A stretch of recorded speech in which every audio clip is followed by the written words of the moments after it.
Home now, and with the number of COVID-19 cases in Sydney remaining stubbornly high, the government's plan to have Year 12s back in the classroom by next week has been drastically wound back. Now, only students in certain LGAs will be allowed to return for certain classes. But with final exams right around the corner, many are concerned it may lead to an academic disadvantage. Hi, my name's Joshua. I'm a Year 12 student. It's far from the final months of school Josh had imagined, but 7 weeks into learning from home, and he's making it work for him. This is where I study, just a small part of my living room. I just sit on the couch, open up my laptop. The 18-year-old from Parramatta, currently a COVID hotspot, won't be allowed back in the classroom next week.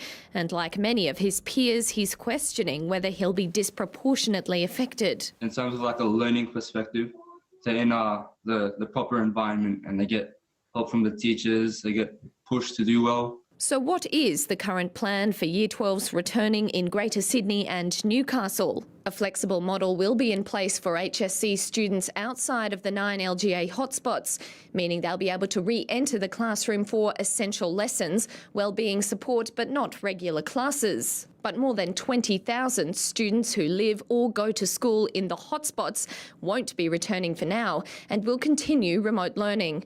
The schools there are being asked to allow time for their vaccinations to be given this week and then for them to take effect. School leaders in these areas, like St Patrick's Principal Angela Hay, have spent the past few days trying to keep up with the changing rules.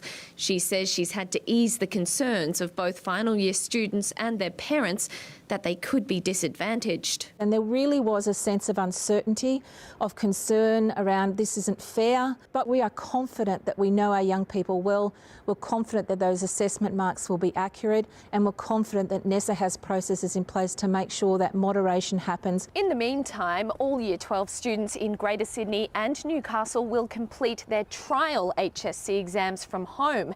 The real exams are supposed to be taking place in late October, and the Department of Education says it will do everything it can to make that happen. We're making sure that we're working really hard to have that in place so that all students will be able to sit their exams at the end of the year. We will always, though, be led by health advice. And while nothing during a pandemic is guaranteed, we can be sure this graduating class has developed an A+ standard in patience and flexibility. And that's my day. Amelia Dunn, SBS World News.